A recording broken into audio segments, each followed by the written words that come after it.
भगवत गीता में सनातन धर्म की नीतियों का स्पष्ट वर्णन है।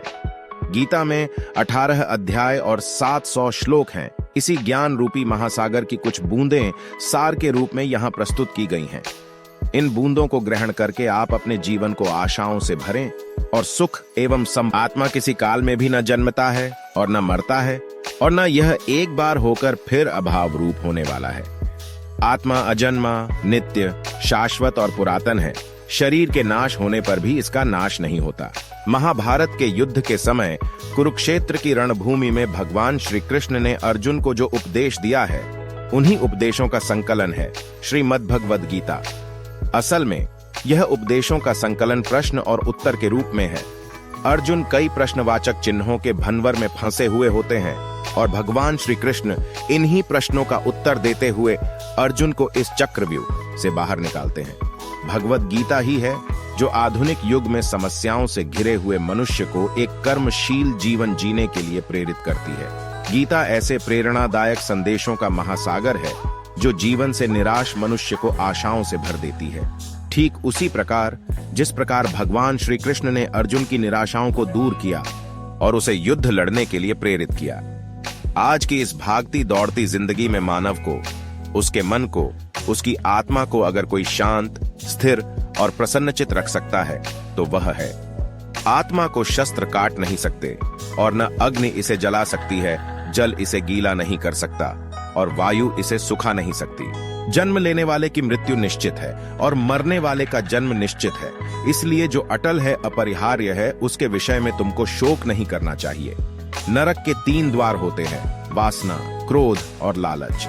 परमात्मा को प्राप्ति के इच्छुक ब्रह्मचर्य का पालन करते हैं। एक ज्ञानवान व्यक्ति कभी भी कामुक सुख में आनंद नहीं लेता। कोई भी इंसान जन्म से नहीं बल्कि अपने कर्मों से महान बनता है।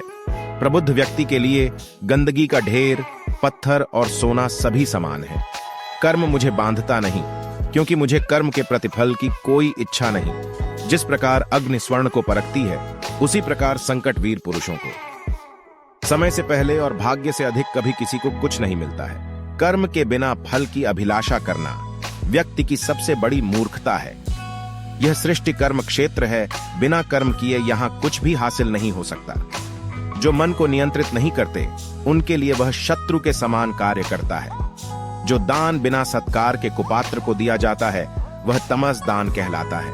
अपने अनिवार्य कार्य करो, क्योंकि वास्तव में कार्य करना निष्क्रियता से बेहतर है। सदैव संदेह करने वाले व्यक्ति के लिए प्रसन्नता ना इस लोक में है, ना ही कहीं और। फल की अभिलाषा छोड़कर कर्म करने वाला पुरुष ही अपने जीवन को सफल बनाता है। जो हुआ वह अच्छा हुआ, जो हो रहा है वह अच्छा हो रहा है, जो होगा वो भी अच्छा ही होगा। मेरा तेरा, छोटा बड़ा, अपना पराया मन से मिटा दो, फिर सब तुम्हारा है और तुम सबके हो। मन की गतिविधियों, होश, श्वास और भावनाओं के माध्यम से भगवान की शक्ति सदा तुम्हारे साथ है।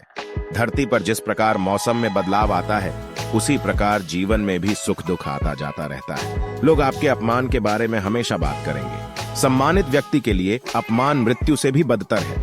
आत्मज्ञान की तलवार से अपने हृदय से अज्ञान के संदेह को काट कर अलग कर दो। उठो, अनुशासित रहो। सफलता जिस ताले में बंद रहती है, वह 2 चाबियों से खुलती है। एक कठिन परिश्रम और दूसरा दृढ़ संकल्प। मैं भूतकाल, वर्तमान और भविष्य काल के सभी जीवों को जानता हूं, लेकिन वास्तविकता में मुझे कोई नहीं जानता है। जो दान कर्तव्य समझकर बिना किसी संकोच के किसी जरूरतमंद व्यक्ति को दिया जाए, वह सात्विक माना जाता है। जो पुरुष सुख तथा दुख में विचलित नहीं होता और इन दोनों में संभाव रहता है, वह निश्चित रूप से मुक्ति के योग्य है। कर्म वह फसल है जिसे इंसान को हर हाल में काटना ही पड़ता है। इसलिए हमेशा अच्छे बीज बोए ताकि फसल अच्छी हो। जो लोग भक्ति में श्रद्धा नहीं रखते, वे मुझे पा नहीं सकते। अतः वे इस दुनिया में जन्म मृत्यु के रास्ते पर वापस आते रहते हैं। मैं धरती की मधुर सुगंध हूँ, मैं अग्नि की ऊष्मा हूँ। सभी जीवित प्राणियों का जीवन और सन्यासियों का आत्म संयम भी मैं ही हूँ।